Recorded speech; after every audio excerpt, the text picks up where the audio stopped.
Good morning student. कल वाले videos में हमने अपने 8 तक क्वेश्चन कर लिए थे एक्सरसाइज 1.3 के, और 9th क्वेश्चन भी एज इट इज़ 8 जैसे है, तो उसको आप खुद देख लेना। तो आज हम 10th क्वेश्चन से स्टार्ट करते हैं अपना, ठीक है। तो हमारी कौन सी एक्सरसाइज चल रही थी? एक्सरसाइज 1.3 10th क्वेश्चन, ठीक है। तो क्या हमारे पास 10th क्वेश्चन हमारे पास बोला गया है, let f x to y, आपका कोई फंक्शन है, एक्स टू वाई मूव कर रहा है, ये बी एन इन्वर्टिबल फंक्शन, ये कह रहा है ये एक इन्वर्टिबल फंक्शन है।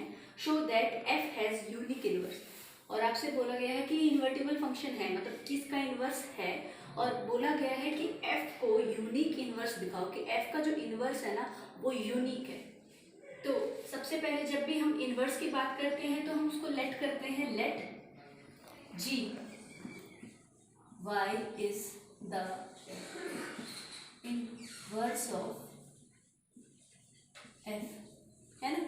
या फिर इसको मैं एफ इनवर्स ऐसे लिखूं, उसका मतलब आपका जी होता है, ठीक है।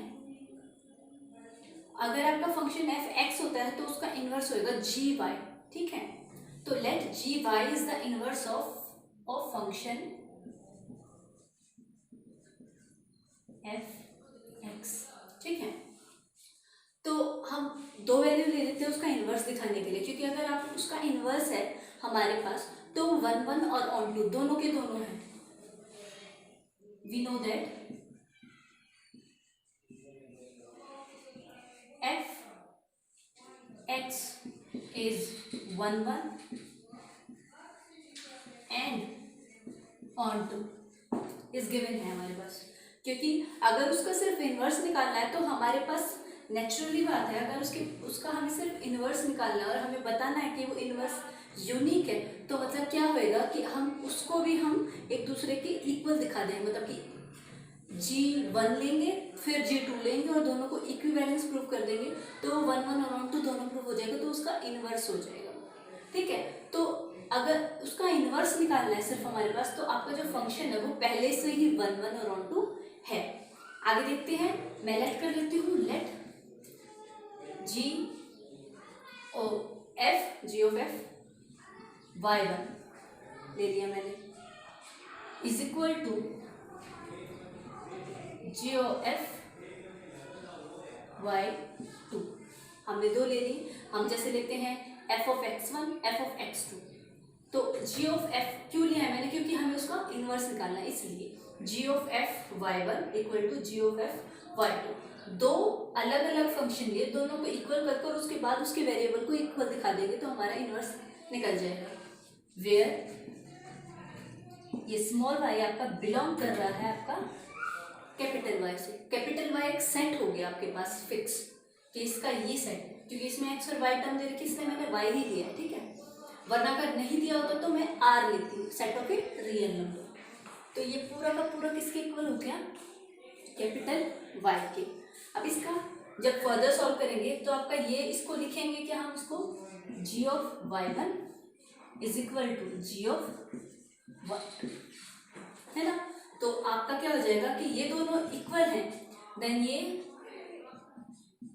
It has a unique image, या फिर इसको लिखेंगे यूनिक इनवर्स, ठीक है। तो ये आपका 10th क्वेश्चन आप जाके कंप्लीट हुआ है, ठीक है। दोबारा एक बार देख लेते हैं, एफ एक्स टू वाई जा रहा है, जी वाई हमने कोई इनवर्स ले लिया उसका, हमें पता है जब इनवर्स ही निकालना है हमारे पास तो फंक्शन हमारे पास ऑलरेडी 1 1 और ऑन 2 दोनों ही हैं। और फिर हम जब भी इनवर्स को देखते हैं या फिर जब भी फंक्शन को देखते हैं वो 1 1 या ऑन 2 दोनों हैं, तो हम क्या करते हैं कि दो अलग अलग वेरिएबल की फंक्शन लेते हैं, उन दोनों को इक्वल कर देते हैं और बड़ा वाला जो सेट होता है उसके इक्वल रखने की कोशिश करते हैं। लास्ट में हमारा जब इक्विवेलेंस प्रूव हो जाते हैं तो हमारा वो निकल के आ जाता है।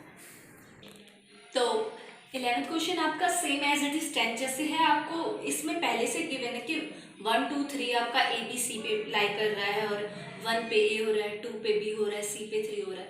सिर्फ आपको बताना है कि उसका इनवर्स है या नहीं। तो 12th क्वेश्चन देख लेते हैं। 12th क्वेश्चन भी एज इट इज आपका उस जैसे ही है, टेंथ जैसे और 11 जैसे। तो 12th देख लेते हैं। आपका फंक्शन है x to y मूव कर रहा है। बी एन इन्वर्टिबल फंक्शन, आपका बताया गया कि एक इन्वर्टिबल फंक्शन है, अगर उसका इन्वर्स करें तो उसका इन्वर्स मिल जाएगा। आपको शो करना है कि inverse of inverse is equal to f, मतलब इन्वर्स ऑफ एफ का इन्वर्स इज इक्वल टू क्या है आपका एफ, ये बोला गया आपका। तो लेट कर लेते हैं। सबसे पहले मैं लेट कर लेती हूँ, मेरे पास सेट एक्स के है एलिमेंट 1 2 3, ठीक है। हमारे पास बता नहीं रखिए कितने हैं, पर आप कितने भी ले सकते हो, मैंने ये 3 ले लिए। और सेट वाई के आपके पास क्या है, ए बी और सी, यही ले लेती हूँ मैं। तो जब 1 कर रहे हैं तो ए पे जा रहा है, 2 कर रहे हैं तो बी पे जा रहा है, 3 कर रहे हैं तो सी पे मूव कर रहा है, ठीक है। जब हम एफ ऑफ 1 ले रहे हैं तो जी ऑफ वाई आपका ए निकल रहा है, अगर एफ ऑफ 2 ले रहे हैं तो आपका जी ऑफ वाई बी निकल रहा है, अगर एफ ऑफ 3 ले रहे हैं तो जी ऑफ जो वाई है आपका सी निकल रहा है। तो ये तो आपका फंक्शन एफ हो गया, ये जो फंक्शन इसके ऊपर लगा है ये एफ इनवर्स हो गया।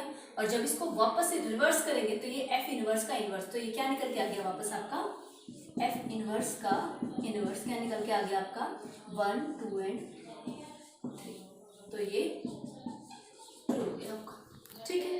तो ये 12th क्वेश्चन ऐसे होगा, 11th भी सेम ऐसे ही होएगा, ठीक है। आपका जो 13 और 14 क्वेश्चन है दोनों आपका ऑप्शन टाइप है। तो 13 आपका एफ ऑफ एफ निकालना है, जो हमने पिछली वीडियोस में करा था कि F of F, function F का एफ पे ही। आपका जो ये 14 है थोड़ा सा डिफरेंट है, वैसे मैं इसको भी नहीं करवाती पर ये थोड़ा डिफरेंट है इसलिए इसको करवा रही हूँ आपके लिए, ठीक है।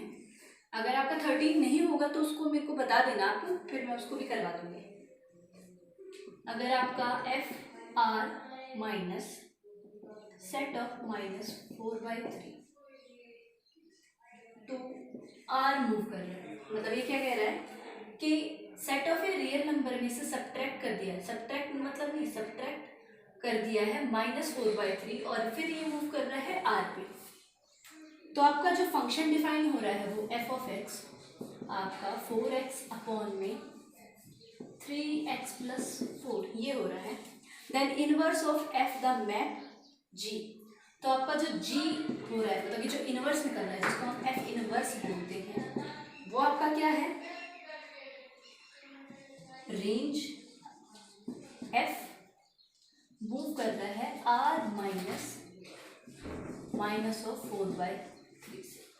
मतलब जो इसकी रेंज निकली है, एफ की जो रेंज निकलेगी इसमें पुट करने के बाद, तो वो मूव करेगा इस वाले डोमेन वाले फंक्शन पे। तो आपको बताना है इसका इनवर्स निकालना है। तो सबसे पहले इनवर्स हम कैसे निकालते हैं, जब भी इस तरीके की इक्वेशन दी होती है हमारे पास कि हम एफ एक्स की वैल्यू लेते हैं, लास्ट में हम उसको वाई की प्रूफ कर देते हैं, तो वो हमारा इनवर्स हो जाता है। तो सबसे पहले मेरे पास क्या है एफ एक्स, यहाँ से हमारा सोल्यूशन स्टार्ट है। एफ एक्स ले लिया, हमारे पास क्या है 4x अपॉन में 3x + 4। हमें ये भी पता है, वी नो दैट कि f x is equal to किसके होता है, वाई के। देन इसको और इस वाले टर्म को इक्वल लेके चलते हैं कि y is equal to 4x upon में 3x + 4, क्रॉस मल्टीप्लिकेशन कर लेंगे और जगह 3xy प्लस में 4y is equal to 4x। अब इसको आगे सॉल्व करेंगे, यहाँ कर देती हूँ 3x + 3xy is equal to +4y is equal to 4x। ये टर्म इधर रहेगी क्योंकि हमें y में रखनी है, बाकी की इधर चली जाएगी। 4y is equal to 4x minus 3xy, y is equal to 4x minus 3xy upon 4। ये इसका आंसर हो गया, ठीक है। तो ऑप्शन के हिसाब से इसका ये आंसर है आपका, बी आंसर है इसका, ठीक है। तो इसको y को हम क्या लिखते हैं हम लास्ट में, फिर g of y is equal to आपका क्या है 4x minus 3x xy upon 4, ठीक है। इसको आप फर्दर भी सॉल्व कर सकते हो कि x कॉमन निकाल के फिर कर दो, पर जितना आपसे पूछा गया आप उतना ही निकालते। तो आपका आज का लास्ट क्वेश्चन हो गया इस वीडियो का।